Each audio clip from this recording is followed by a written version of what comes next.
So good morning friends. आज हम थोड़ी ऐसी बात करेंगे कि जो एक्सरसाइज के बारे में जो भ्रम फैले हुए होते हैं उसके बारे में हम बात करेंगे।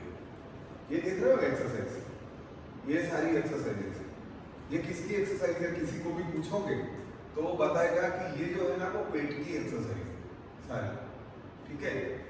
हाँ, मैंने तो कई बार जिम के अंदर देखा है कि बेचारा क्लाइंट है कि जिसने पूरी जिंदगी एक्सरसाइज नहीं की है, उसके कंधे पर वो लोहे के बार जो 20 से 22 किलो उसका वेट होता है, लगभग 22 केजी जितना वेट होता है, उसको शोल्डर पर पकड़ा देते हैं ट्रेनर्स। ऑफकोर्स ट्रेनर सिखाते हैं, और कौन सिखाएगा। तो शोल्डर पर ऐसा बारबेल रखवा देते हैं और कहते हैं 500 बार करो, ठीक है। 500 बार क्यों करने का? क्यों? तो बोले यहाँ की फैट चली जाएगी। जैसे ये ऑब्लिक वाला है क्रंचीज, राइट, विद साइक्लिंग। अब ये किकिंग एंड क्रंचिंग ये भी जो है वो बता देते हैं कि आप करो, बरोबर। ऐसी सब एक्सरसाइजेस करवाते हैं और करवा के ऐसा कहते हैं कि ये सारा पेट का फैट कम करेगा, जैसे क्रंचीज हो गए, राइट। सिर्फ इतना ही नहीं है, उसमें भी उनको और उत्साह आता है तो आगे जोड़ देते। आगे क्या बात जोड़ देते कि आप अगर ये ऑब्लिक करोगे तो साइड की चर्बी जाएगी, और आप रिवर्स कर्ल करोगे, राइट, या साइकिलिंग करोगे पैर का, तो इससे लोअर एब की फैट जाएगी, ठीक है। हाँ, साथ में एक्सरसाइज साइंस पढ़ाता हूँ। मैं तो पढ़ा हूँ, लेकिन मैं पढ़ाता हूँ, लोगों को सिखाता हूँ एक्सरसाइज साइंस।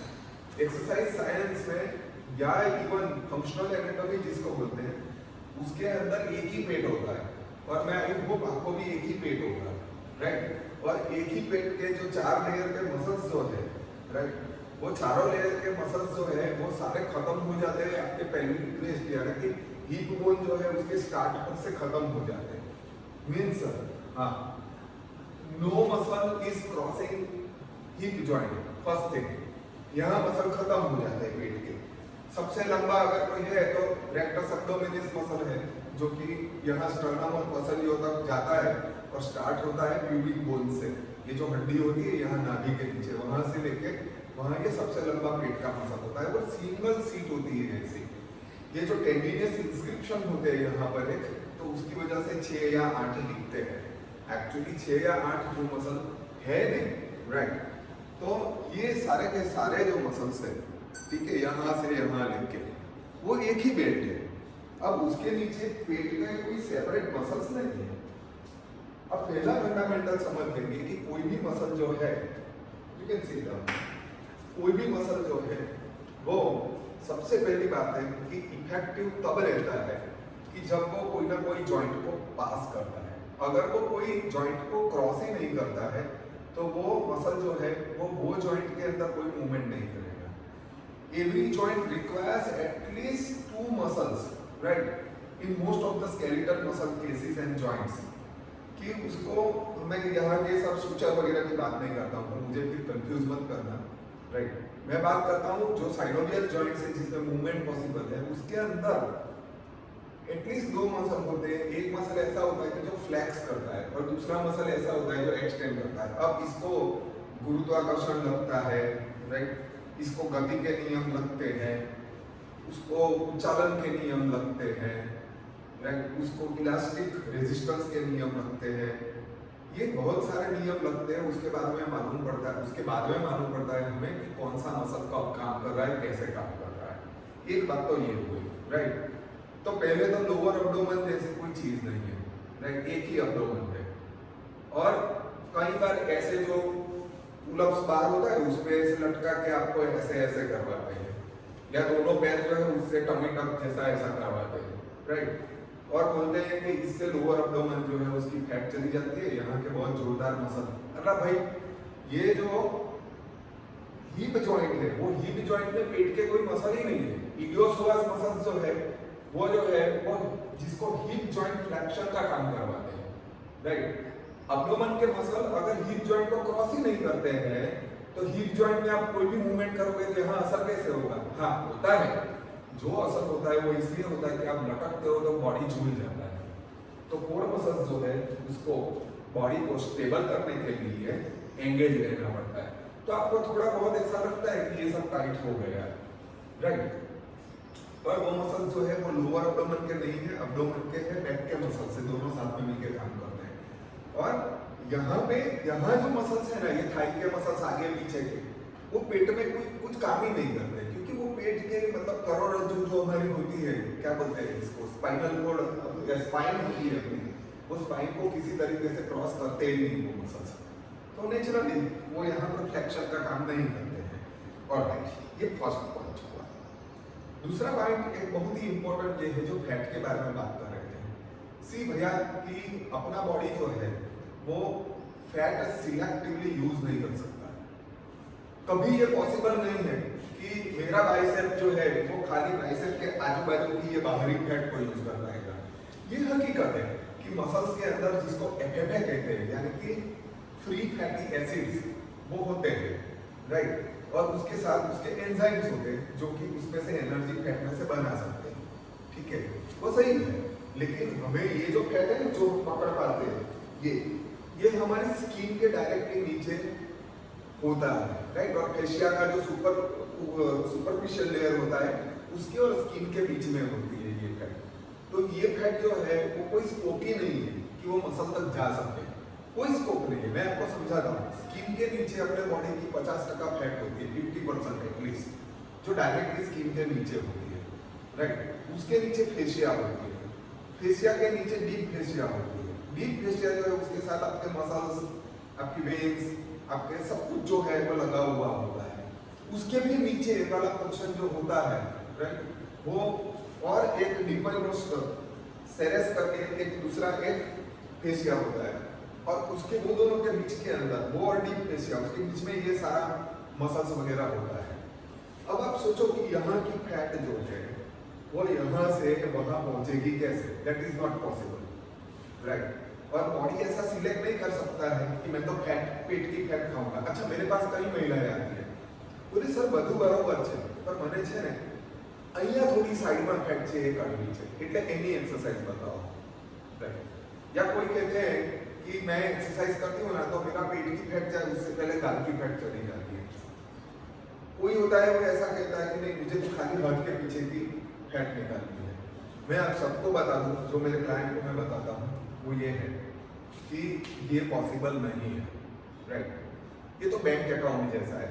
मान लो आपके 3 अलग अलग बैंक के अंदर अकाउंट है। पहली बैंक के अंदर आपके 1 लाख पड़े हैं, दूसरी बैंक के अंदर आपके 50,000 पड़े हैं, तीसरी बैंक जो है उसमें 10,000 पड़े हैं। आप दोनों में से, आप तीनों बैंक के अंदर से रोज 1,000 रुपया निकाल के खत्म कर रहे हो, यूज कर रहे हो, राइट?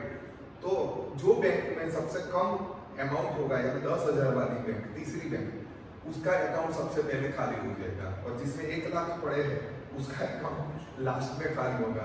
अब ये 1 लाख वाली बैंक है।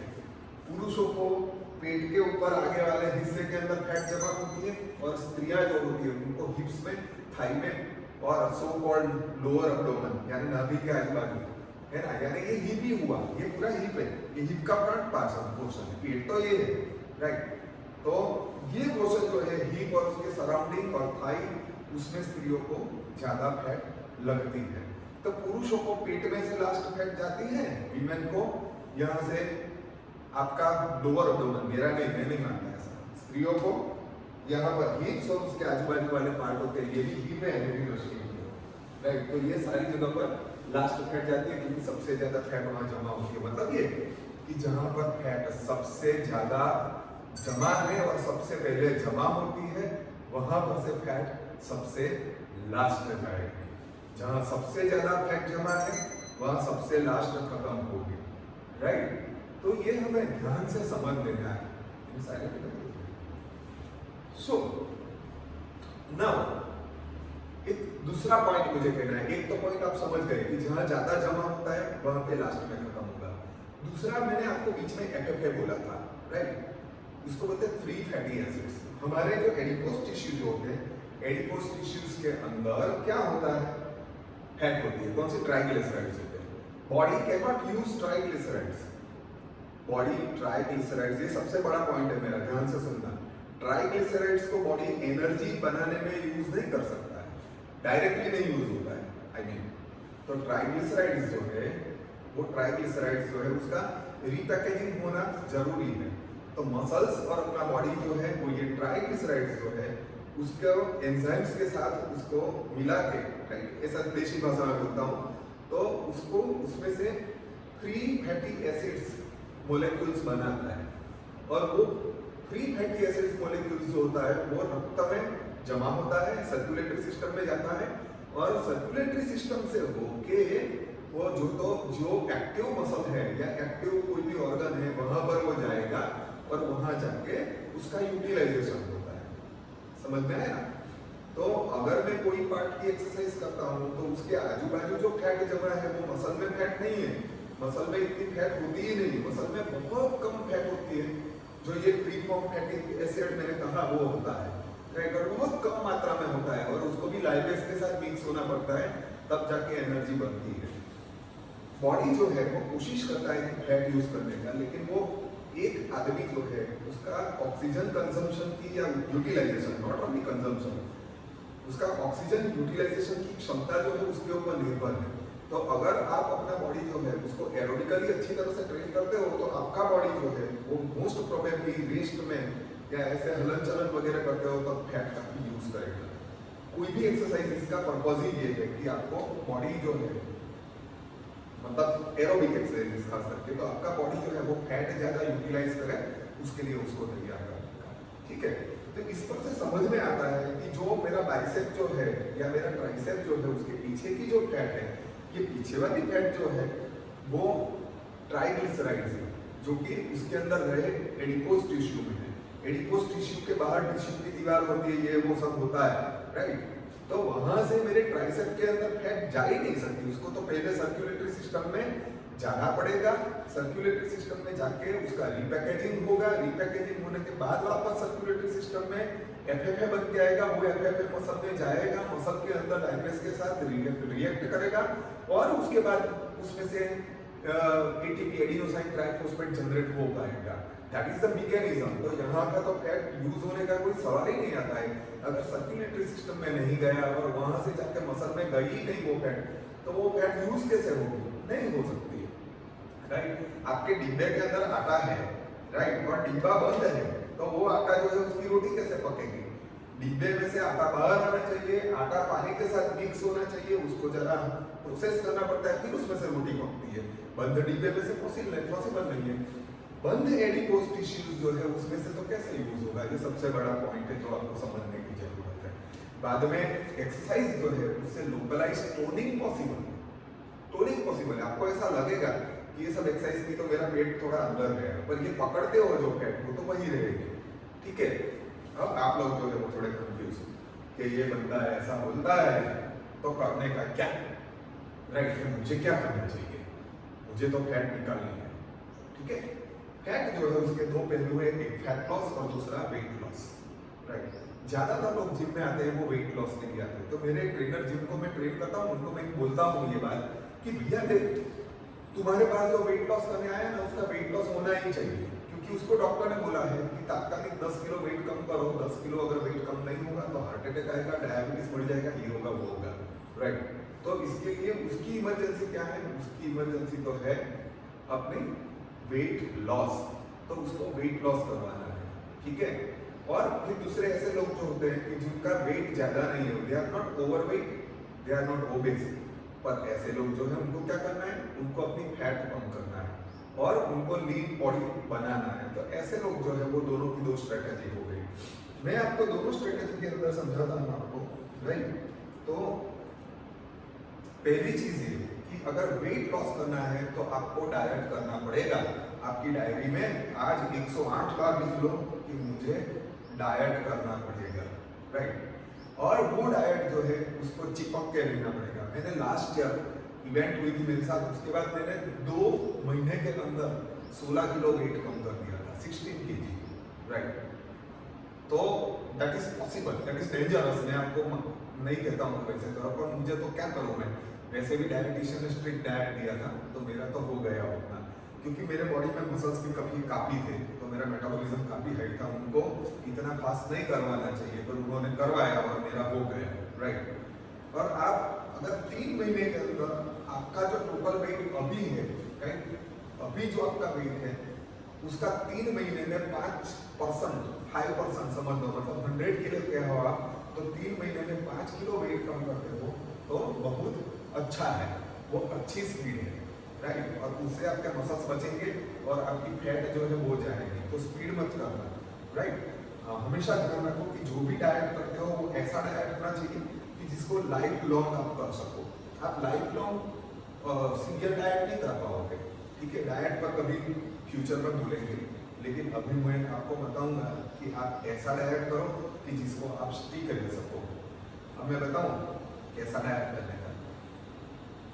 यार फ्राइड एकदम कम कर दो, ओकेजनली ही खा, और शुगर जो है वो भी ओकेजनली ही खा। शुगर इज फॉर सेलिब्रेशन, ऐसा समझ लेना कि जब सेलिब्रेट करना है तब केक का थोड़ा टुकड़ा खा लूंगा, या जो भी आपको पसंद है। जलेबी भी हो तो वो जलेबी तो 2 तरफ से मार पड़ेगी, तो फ्राइड और ऊपर से शुगर। आप तो सोच लेना, मेरा एक दोस्त 2 किलो जलेबी खाता था तो शुगर और फ्राइड एकदम कम कर दो। आपके जो फूड खाते हो उसका हाफ अमाउंट जो है वो रहना चाहिए वेजिटेबल्स एंड फ्रूट्स, और बाकी आधी थाली आपकी जो है वो जो है उसके अंदर प्रोटीन वगैरह खा सकते हो। कार्बोहाइड्रेट एकदम रिड्यूस कर दोगे तो आपके बॉडी को कोई फायदा होने वाला नहीं, उल्टा आपको बहुत थकान लगेगी। मॉडरेट अमाउंट ऑफ कार्बोहाइड्रेट खाइए, राइट। और आपके भोजन का खाली 20 से 30% कैलोरीज जो है वो प्रोटीन से आनी चाहिए। अब ये समझ कहाँ से पड़ेगी, मुझे भी समझ नहीं पड़ती है रोज रोज खाते समय कैलोरी काउंट करना। तो कैलोरी क्या काउंट करने का, कैलोरी काउंट मत करना। उसकी जगह पर आप जो खाते हो ना हर समय उसमें से लगभग 20 से 30% कम कर दो, राइट। अगर आपको कैलोरी काउंटिंग वाला डाइट चाहिए परफेक्ट, तो पकड़ो किसको, डायटिशियन को पकड़ो। डायटिशियन आपको कैलोरी काउंट के मुताबिक बनवा के दे सकती है, राइट। या कभी मेरे पास आ जाना, मैं डायटिशियन नहीं हूँ, मैं न्यूट्रिशनिस्ट हूँ और मैं बना सकता हूँ, राइट। डायटिशियन जितना परफेक्ट नहीं पर बना पाऊंगा। और फिर वो जो डाइट प्लान बनाया वो ऐसा होना चाहिए जो कि आपकी जीवन शैली के अनुरूप हो, आपकी लाइफस्टाइल के अनुरूप हो। आप जो खाते हो उसमें से हो, you will be able to stick it for longer period of time. But weight कम करना है तो उसका मंत्र है कि आपको डाइट करना ही पड़ेगा। दूसरी चीज वो है आपका फैट लॉस। फैट लॉस के लिए आप वेट ट्रेनिंग थोड़ी ज्यादा करना, राइट, और मॉडरेट लेवल की एक्सरसाइज करते रहना और लंबे समय तक करते रहना। अब आप बोलोगे कि तो पेट की फैट कम करने की कौन सी एक्सरसाइज है? अरे भाई, इतना बोलने के बाद भी अगर आप ऐसा सोचते हो तो आप मुझे आगे बराबर समझे नहीं। ऐसी कोई एक्सरसाइज नहीं होती जो यहाँ से फैट कम करेगी, यहाँ से फैट कम करेगी। हाँ, ऐसी एक्सरसाइज होती है कि जिससे यहाँ के मसल्स बनेंगे, यहाँ के मसल्स बनेंगे, लेकिन यहाँ की फैट जाएगी, ऐसी नहीं होती। तो फिर पेट की फैट कैसे जाएगी? तो पेट की फैट निकालने का सबसे बड़ा तरीका क्या है? बचपन वाला तरीका। हम जब छोटे थे तब हमारे पेट में फैट जमा नहीं होती थी। क्यों? क्योंकि हमारा बेसल मेटाबॉलिक रेट हाई था। तो अभी क्या करना है? सेम चीज करनी है। हमारा बेसल मेटाबॉलिक रेट जो है वो बढ़ाना है हमको, राइट। रेस्टिंग मेटाबॉलिक रेट हमें बढ़ाना है। कैसे होगा?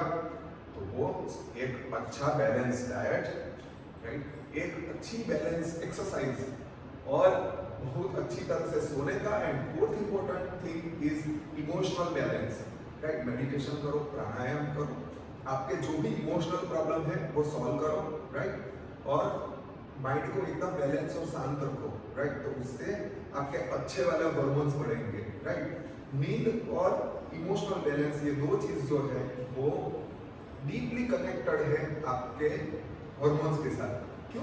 क्योंकि जो हम सोचते हैं, राइट, जब भी हम कोई चीज पर विचार आता है तो विचार के साथ स्मृतियां आती है, स्मृति के साथ हमारे इमोशन जुड़े हुए थे, वही इमोशन रिफ्लेक्ट होते हैं। अगर हम विचार जो है उसको संयमित कर पाएंगे और व्यवस्थित कर पाएंगे तो हमारे इमोशन पर असर पड़ेगा, इमोशन जो है उसको संयमित कर पाएंगे तो हार्मोन्स पर असर पड़ेगा, हार्मोन संयमित है तो हमारा आरोग्य इंप्रूव होगा, राइट। इवेंचुअली आपका वेट लॉस जो है वो फास्ट बनेगा, राइट। डाइट जरूर करना, वो मैंने बोला, पर उसका मतलब मैं कहीं पे ऐसा नहीं बोला कि 70% डाइट एंड 30% एक्सरसाइज। मैं नहीं बोला, मैं ये नहीं बोलता हूँ, आई एम अगेंस्ट इट। मैं कहता हूँ कि 70% एक्सरसाइज, 30% डाइट। कभी मैं ये सब्जेक्ट पर बोलूंगा कि why, right, why it is so, right. मैं पूरी दुनिया से उल्टा बोलता हूँ कि 70% एक्सरसाइज, 30% डाइट। सी एक्टिव रहोगे तो ज्यादा फायदा होगा। आप सब लोगों को ये विनंती है कि आप स्पोर्ट रिडक्शन में पड़े बिना, वेट रिडक्शन के मामले में पड़े बिना आप ज्यादा मेहनत करो। किस चीज के लिए? रेगुलर एक्सरसाइज करने में। और एक्सरसाइज का मतलब ये नहीं है कि मैं करवाता हूँ वो एक्सरसाइज ही, उसका मतलब ये है कि आप एक्टिविटी लेवल अपना बढ़ाओ, राइट। दिन में जितनी बार हो सके एक्टिव रहो।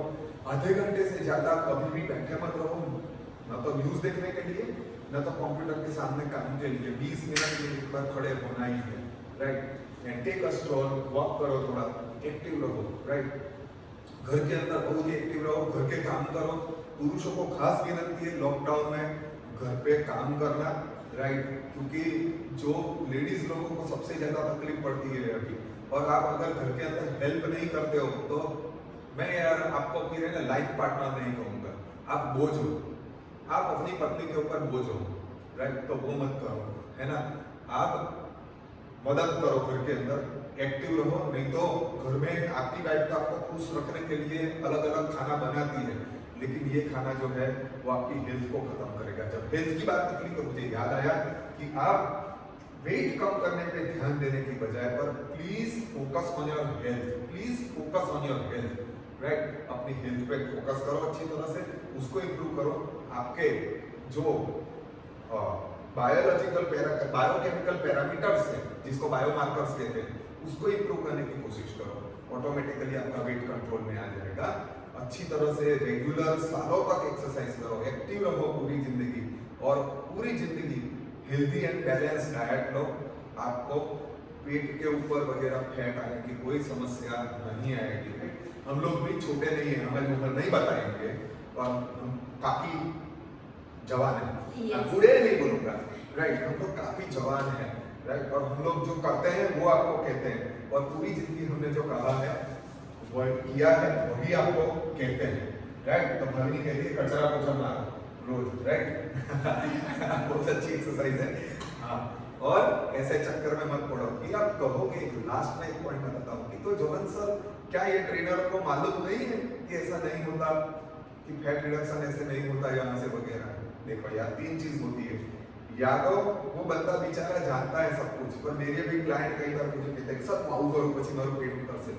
अब मुझे उसको एक्सरसाइज कराना है किसी भी तरह से, तो मैं ना जानता हूँ कि ऐसा करने से यहाँ की फैट नहीं जाएगी, तो भी मैं हाँ करता हूँ कि हाँ हाँ सर करो करो, अच्छा रहेगा, करो, राइट। मैं चिंता नहीं करता हूँ तब उस वक्त। तो इसी तरह से कोई ट्रेनर बेचारा खाली आपको खुश करने के लिए हाँ हाँ कर सकता है कि हाँ सर जी इससे फैट कम होगा, करो, बरोबर।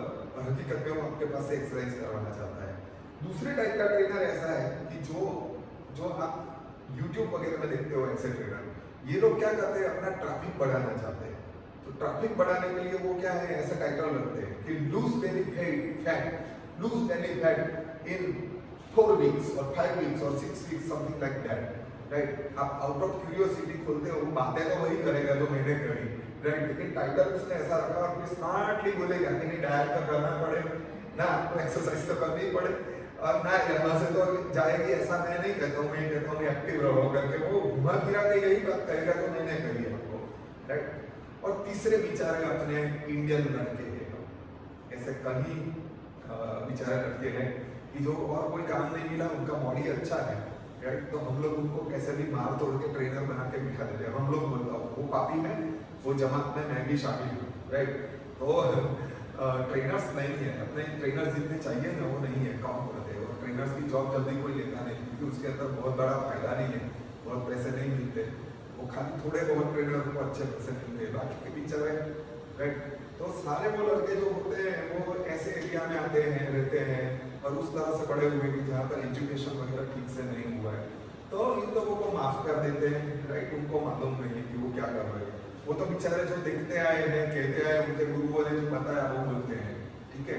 तो प्लीज अपना ट्रेनर चूज करते हो उससे पहले 100 बार सोचो, उसका बैकग्राउंड देखो, उसका एजुकेशन देखो, उसका सर्टिफिकेशन है या नहीं वो देखो। अच्छा फटाफट इंग्लिश बोलता है तो उसका मतलब ये नहीं है कि उसको बहुत अच्छा नॉलेज है ना, ये भी ध्यान रखना। और उसका बॉडी बहुत अच्छा दिखता है, हैंडसम है, मस्त मसल्स है, उसका मतलब उसको ज्यादा एक्सरसाइज आती है ऐसा भी मत समझना। हर एक का बायोलॉजिकल एक स्ट्रक्चर होता है, हर एक की एक फ्रेम होती है, वो फ्रेम के मुताबिक वो व्यक्ति जो है उसका बॉडी जो है वो बनता है, राइट। तो जिन लोगों के जेनेटिक्स ऐसे होते हैं कि जिसके अंदर उसको मेसोमॉर्फ बॉडी मिला है, मस्त मस्कुलर, तो वो लोग अच्छे दिखते हैं, ठीक है। कुछ लोग पूरी जिंदगी पतले रहते हैं, उसको घी में डुबोगे ना तो भी पतला रहेगा, राइट, क्योंकि उसका जेनेटिक ऐसा है। वो ऐसे कोई लोग होते हैं कि जो लोगों का बॉडी बहुत अच्छा दिखता है, और फिर उन लोगों की उम्र, वो सारे ट्रेनर जो है उनकी उम्र जो है वो अराउंड, देखो आप तो उनका 18 ईयर से शुरू होकर 25-26 तक उम्र होती है उनकी। इसलिए ऐसी उम्र जो होती है, छोटी उम्र, उसमें हर कोई अच्छा ही दिखता है, राइट। तो उसमें कोई नवाई नहीं है, ज्यादातर फैक्ट्री दिखेंगे आपको वो एज के अंदर। तो जरा सोच के अच्छा एक्सपीरियंस वाला ट्रेनर रखें, वो मैं रिकमेंड करूंगा। और मैंने जितनी भी बातें आज बताई वो सारी बातों को ध्यान में रखेंगे, और उस तरह से अगर आप रेगुलर रहोगे, एक अच्छा शुद्ध डाइट लोगे, अच्छी नींद लोगे, इमोशनल कंट्रोल रखोगे, तो आपको आहिस्ता आहिस्ता आपकी फैट चली जाएगी। इंपॉर्टेंट चीज ये है कि जो बॉडी बनाया या जो डाइट लिया वो पूरी जिंदगी करना है, थोड़े दिन नहीं करना है, ठीक है, वो ध्यान में रहे। Thank you very much, right. Please subscribe my channel. Bye bye. Thank you.